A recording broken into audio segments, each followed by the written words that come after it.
આવનારા દિવસોમાં રાજ્યને ધમરોળશે ધોધમાર વરસાદ. હવામાન નિષ્ણાંત ચિરાગ શાહની આ મોટી આગાહી સામે આવી છે. સાયક્લોનિક સિસ્ટમના કારણે વિવિધ જિલ્લામાં વરસાદની શક્યતા છે. દક્ષિણ ગુજરાત અને સૌરાષ્ટ્રમાં ધોધમાર વરસાદના એંધાણ છે.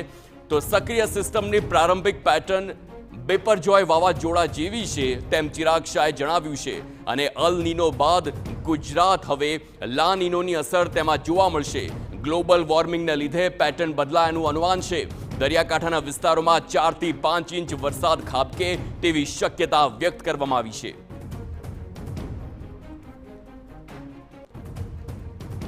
અત્યારે જે હાલની સ્થિતિ છે એમાં આ એક સાયક્લોનિક પેટર્ન ફોર્મ થતાં પહેલાં જે એની એક્ટિવિટી જે લો પ્રેશરમાં હોય એના કારણે લગભગ એના 100 થી 150 કિલોમીટરના એરિયાની અંદર પ્રી મોન્સૂન એક્ટિવિટી એસ્ટાબ્લિશ થાય. અને પ્રી મોન્સૂન એક્ટિવિટીના કારણે આપણા ગુજરાતના દક્ષિણ ગુજરાતના વિસ્તારોમાં આપણે વાત કરીએ, સુરત છે, તાપી છે, વલસાડ છે, અને આપણે સૌરાષ્ટ્રની અંદર વાત કરીએ દરિયાકાંઠાના તમામ વિસ્તારને આપણે આવરી લઈએ. એના સિવાય બોટાદ, રાજકોટ છે, સૌરાષ્ટ્ર સુધીમાં તો આ બધા વિસ્તારની અંદર ભારે વરસાદ પડવાની પૂરેપૂરી સંભાવના આપણે કહી શકીએ, જેને રેડમાં આપણે લઈ શકીએ. અને એવું બી બની શકે કે દરિયાકાંઠાના વિસ્તારની અંદર લગભગ 4 થી 5 ઇંચ વરસાદ પણ પડી શકે આવનારા 2 થી 3 દિવસોની અંદર.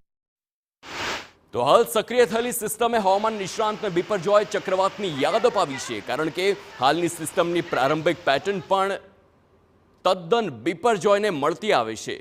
જો કે હાલની સિસ્ટમ ચક્રવાતમાં ફેરવાશે કે નહીં તે આવતીકાલે બપોર બાદ જ જાણી શકાશે.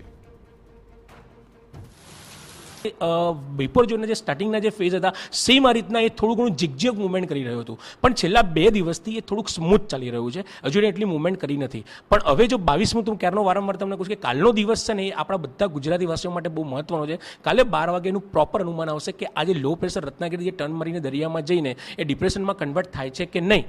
તો એના પછી આપણે કહી શકીએ કે આ સાયક્લોનિક સ્ટોર્મ બનશે કે નહીં. પણ એની પાછળ એવું નથી કે ગુજરાતમાં વરસાદ તો 100% પડશે. એ લગભગ હું 2 દિવસ તો કહું છું, પણ આ બની શકે 27 તારીખ સુધી આપણા ગુજરાતના બધા જ વિસ્તારોમાં નાના મોટા ઝાપટા તો પડવાના પૂરેપૂરી સંભાવના છે.